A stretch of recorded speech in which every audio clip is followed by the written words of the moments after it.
OMG.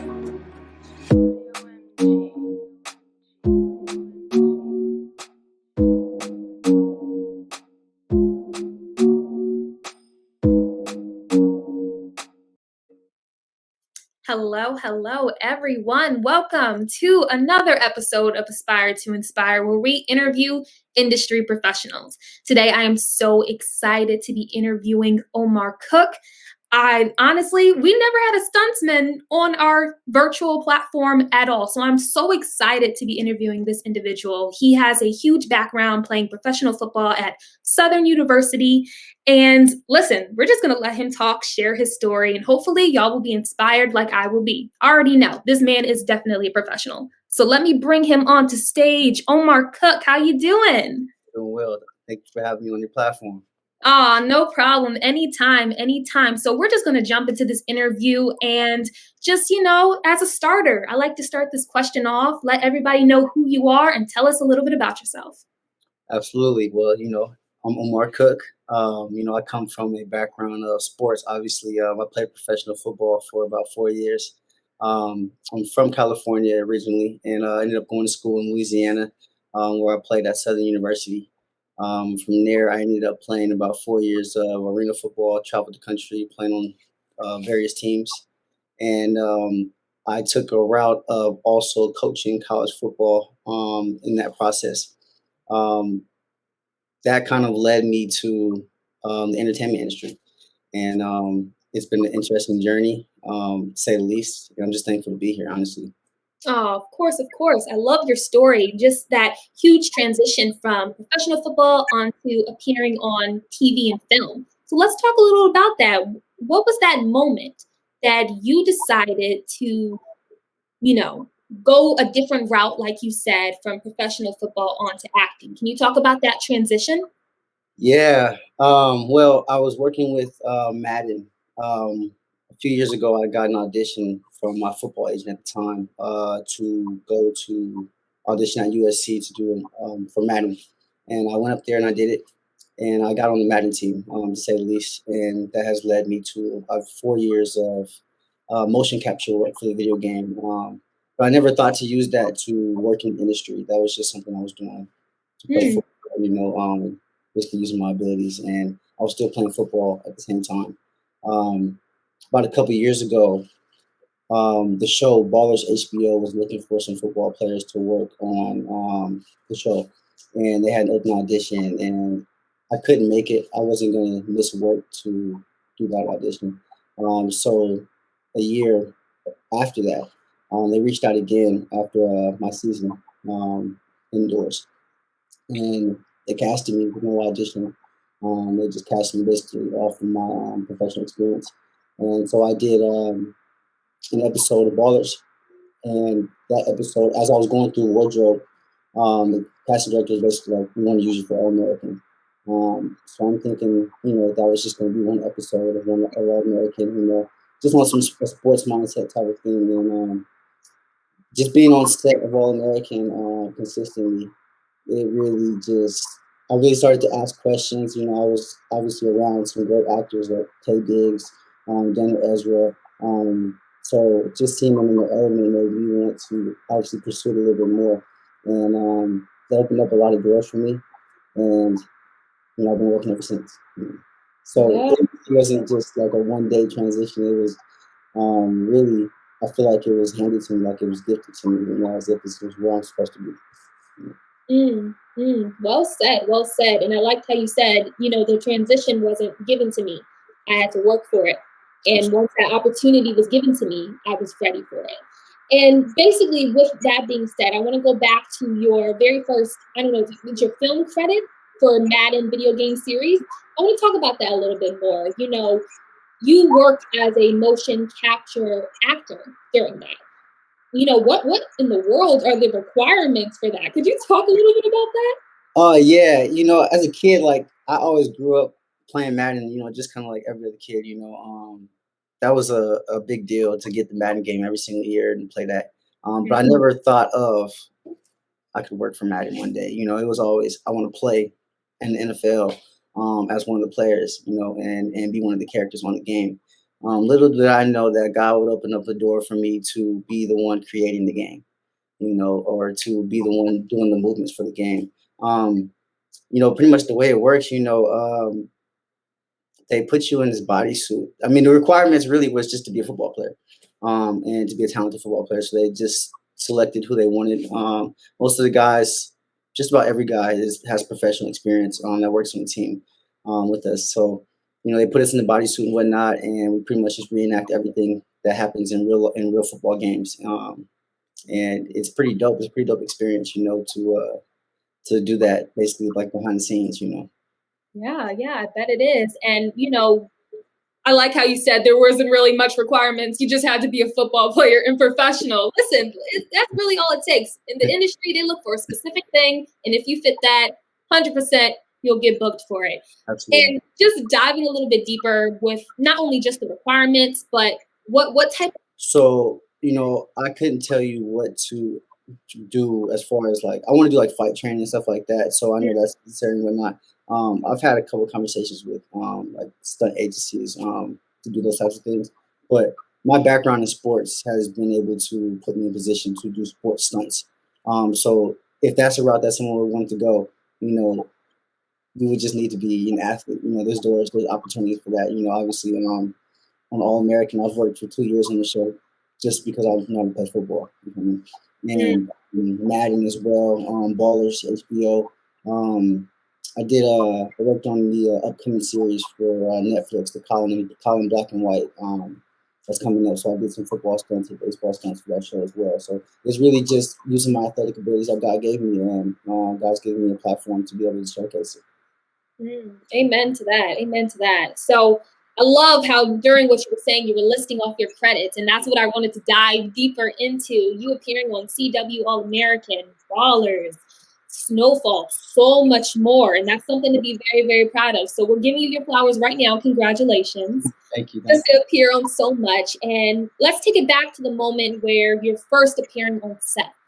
You're there. I liked how in the beginning you listed off people like Tay Diggs on All American.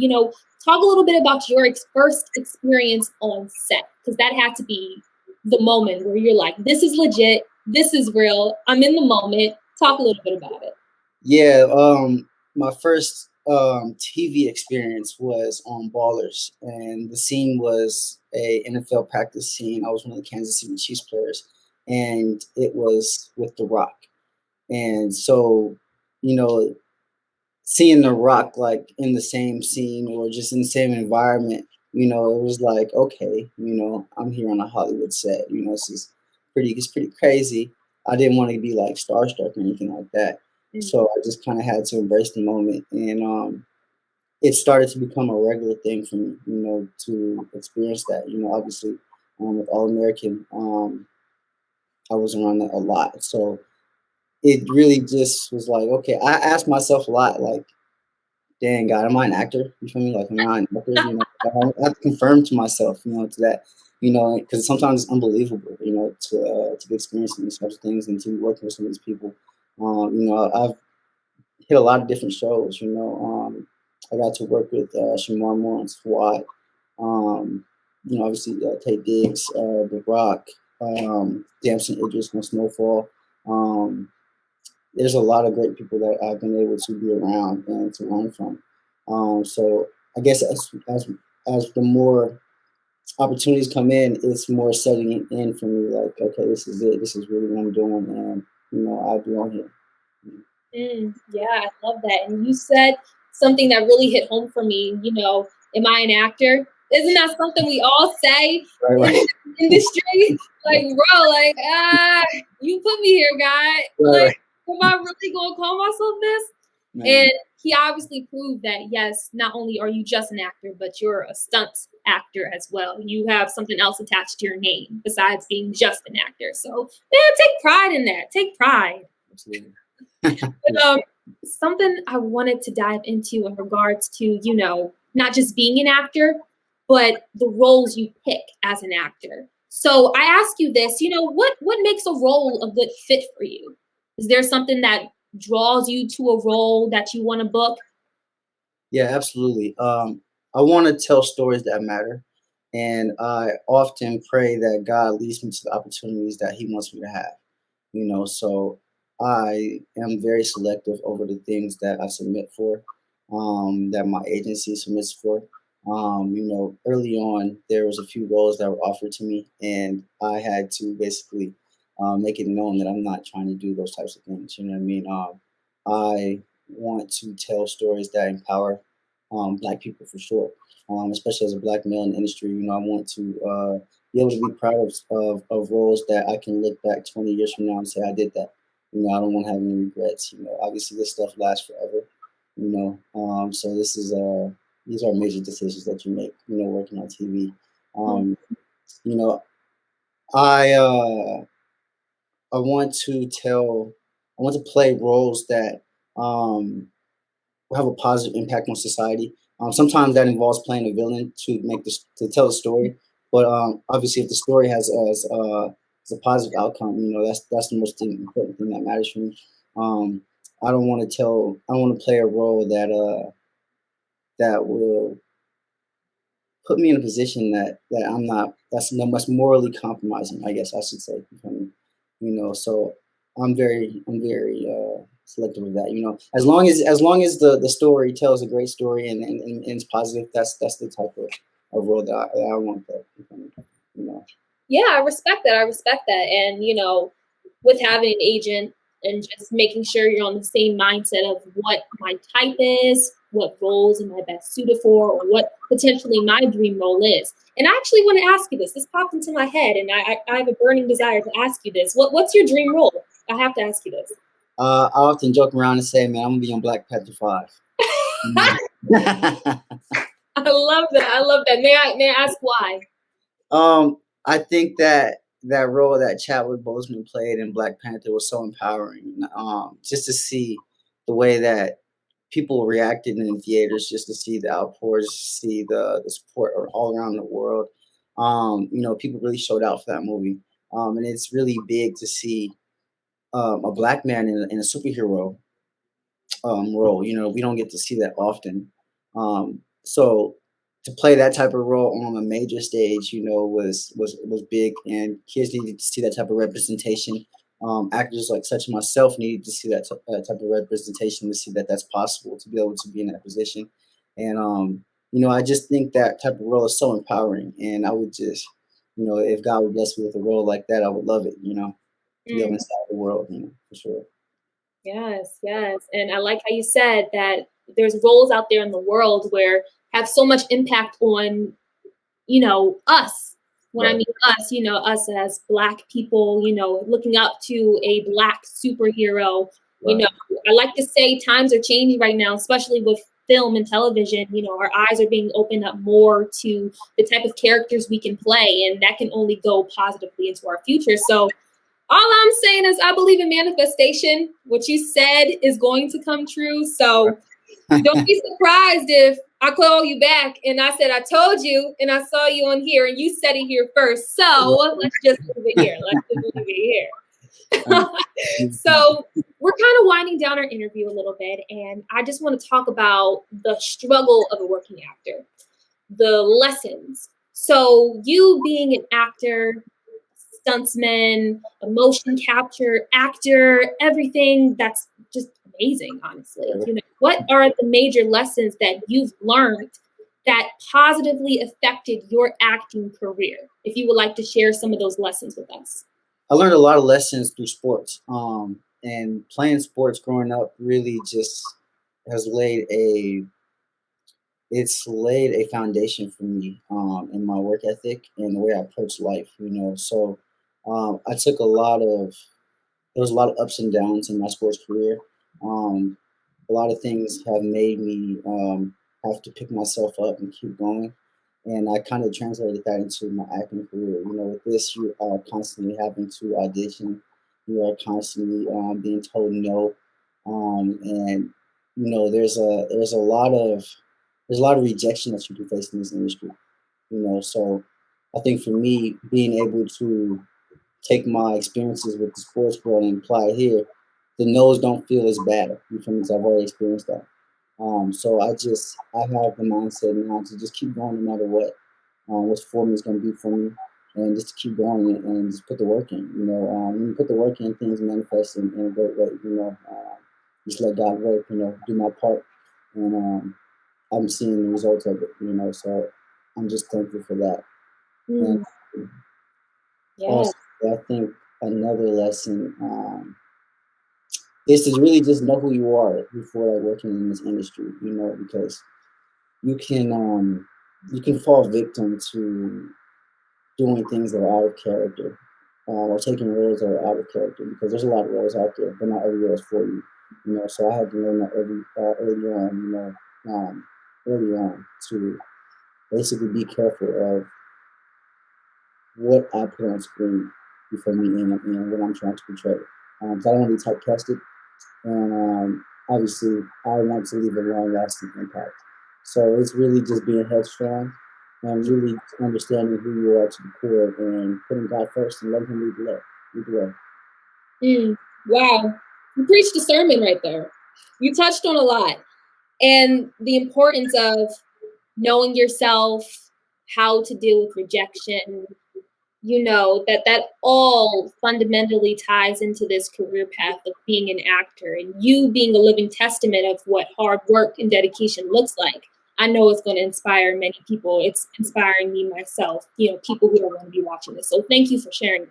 Absolutely, absolutely. Of course. So transitioning from working actor, you also title yourself an entrepreneur. Let's dive a little bit into that. That's impressive as well. Could you talk about your media platform? Correct me if I'm wrong. 247liveculture.com, correct? Correct. Okay, wanted to make sure I got it right. All right, I'm gonna let you take the floor. Talk a little bit about that. Where did that start? Few years ago. So I was a broadcast journalism major in college. But I always thought I wanted to be like Stuart Scott on ESPN, like sports analyst, or do that coming out of college. But obviously, life took me in a different direction, and I started playing football, and that was my life path at that time.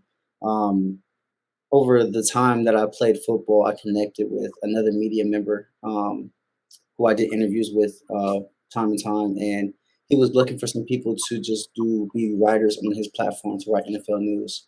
And I just was like, forget it. I'm gonna just try. Why not? And so I ended up getting picked up by him on his platform, and I started writing NFL articles for his platform. Um, from there, I ended up getting another opportunity to go to another platform that was emerging. So I ended up writing for two platforms for NFL news, and I just started to see how these platforms were run, and took my own notes, and I just said, I can do this on my Mm, own and do it in a bigger way, in a way that is more fitting of me and being able to tell my own stories in that way. So I ended up breaking off from there, and I taught myself website design, graphic design, pretty much how to run a platform from scratch. And I ended up recruiting my own writers, and that started about 3 years ago, and it's grown, to tremendous proportions now. I have almost about 15 writers on the site now. We're doing millions of social media impressions every month now. And we've probably interviewed over 100 music artists from around the world now. So it's been a pretty good experience to be able to have my own platform. I'm big on telling stories that matter. You feel me? And I feel like mainstream media doesn't always do that, especially for people of color. mhm. So it's important that we are able to tell the stories and news that matters for us, and to be able to paint us in a positive light. I wanted to paint Black culture in a positive light, and so I took it into my own hands to start my own media platform. So I am my own news, and I have my own news network. And 24/7 Live Culture is that, and it's continuously growing. And I'm just excited to see where it goes going forward.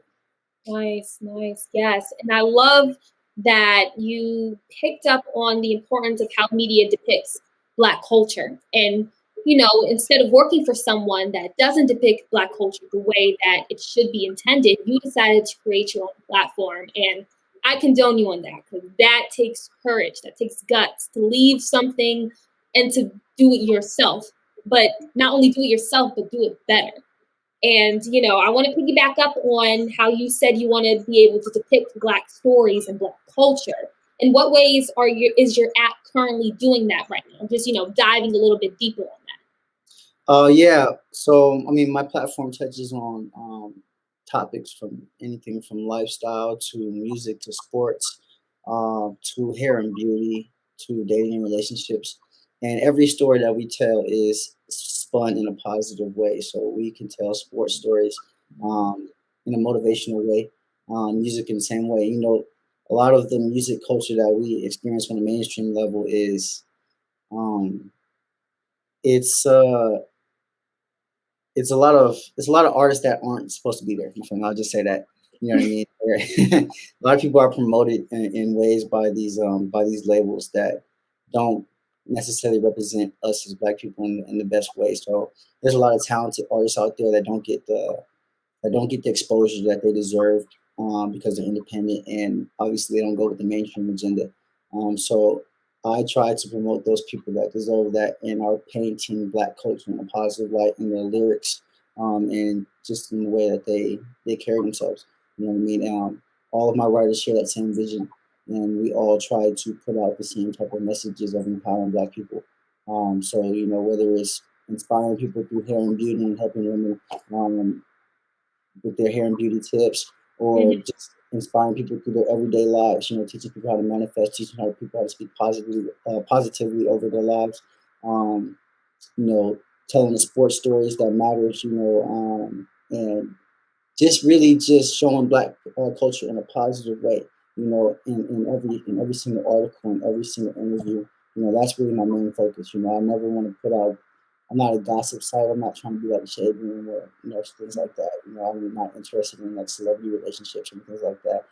Things that just really don't matter. You know, I always try to ask myself, what is the reason for me putting this out? And who is going to read this, and why should they read this, and what will they get from this? Mm. That's Yes, well said, well said. We need positivity now more than ever. We need our stories to be told now than ever, because if not now, then when? And for you to take that initiative to just do what needs to be done, shed that light and that inspiration, and you don't know who it might impact in the long run. Little quotes, little posts, things like that. They do make a difference for us every day. And you're one of the main figures who are making sure that we see positive things within our culture and positive things that just reinforce Black culture in a positive light. So thank you for doing that, because we need role models like you. absolutely. I appreciate that for sure. Yeah, of course, of course. So, piggybacking off of your many accomplishments with entrepreneurship, you're also the co-founder of Highest Level Academy. Now, I do this thing where I blabber off about other people's stuff, but I want to give you the initiative to talk about your own thing. Just, talk about the Highest Level Academy, if you would take the floor. Yeah. Highest Level Academy came from an idea. One of my coaches, former coaches that I was coaching with or playing for in arena football, he wanted to basically find a way to give back to the community and give back to young athletes out here. So we teamed up and created a program that was dedicated to helping young athletes develop themselves and get college ready. So that involves academics, sports training, helping them get recruited, and just being overall mentors to a lot of the kids out here in inner city Los Angeles. So we started a sports program. We trained them up. We created sports teams such as 7-on-7 teams. We took them around and traveled to different tournaments, different cities, whatnot, and gave kids an opportunity to do things that they normally wouldn't do. Just being, involved in regular sports. I mean? We've been able to travel out of state and whatnot, and we're seeing success. We have a couple kids now with scholarship offers and whatnot. So it's definitely been something that's very impactful. COVID kind of slowed us up a little bit, but definitely Highest Level Academy is something that we want to grow and build here in California and make it obviously a nationwide type of thing. There's a lot of experience on our staff, and we wanted to basically use our platforms and our knowledge to give back to you. Yeah, as you should. And I love that with the platform that you created, Highest Level Academy, you're really targeting the youth from where you are in California. Honestly, there's so many people who create nonprofits and they fall, they dwindle. Sometimes they may get discouraged, as all people do. But for you to push through and to have the support that you have and to be able to inspire the kids and teens that you've been able to inspire will definitely reach nationally. I'm a strong believer in being of service to other people. And basically, with everything that you're saying, you're definitely taking those steps of being of service, being a light, allowing kids to travel outside of just their state. There's so much importance in all of that. And listen, I believe that nonprofits can go super far, especially a nonprofit like yours, to be able to reach nationally. That's possible. That is so possible. Definitely. Yeah, and just continue doing what you do. And I'm just all inspired and not going to say choked up, but I'm at a loss for words because I know that feeling of wanting to be inspired and just be able to be an inspiration for other people. It's all inspiring for me. 100%. I think a lot of what I want to do in life is to really just use my life to be an inspiration. I think we have this example of Jesus, pretty much, to live by. And he came into this world and left us the blueprint. You know what I mean? I really want my life to matter, and so I just try to use my gifts and talents to the best of my abilities to inspire as many people as possible. That's Yes, well said. And that actually ties into my very last question for you, Omar. I ask this to all my guests because I want them to take away this interview as a inspiration to continue to push harder than they did before, to be able to reach higher and dream bigger, no matter what circumstance it is, whether that's COVID, whether that's where you're from, it doesn't matter. So I ask this to you, Omar Cook. How do you desire to use your platform to just inspire others in the long run? Oh yeah, I just want to be a light to this world, honestly, and God gave me a major platform with acting and entertainment to be able to touch people that I wouldn't have been able to reach by myself, and to be able to have 24/7 live culture and highest level academy at the same time, and building these platforms while I'm working in the entertainment industry is major for me. And I just want to be able to continue to grow these things and to be able to just touch as many lives as possible, to tell stories that matter, to portray great characters that people can be inspired and motivated by, and to leave a great legacy, especially as a Black man, to be able to just um, share my light and be able to inspire the people that are coming up after me. I have four sisters and a little brother, and I'm the oldest, so they're all looking up after me, and I'm just trying to be the best example that I can be for them. And obviously, I feel like God has, I feel like I have a lot of people that are attached to my legacy, that I can't see yet. And I'm just trying to continue to let God use me and just be the best person that I can be, that's really all I can say about that. Well said, well said. Just be the best person you can be, and that's all that's needed. Just to be the best version of yourself you can be. Absolutely. Omar, honestly, I'm at a loss for words. I'm inspired. I am just overflowing with joy right now. Thank you so much for sharing your story, for just giving us a glimpse of the amazing things you're going to do in your future. And of course, you're welcome back here anytime.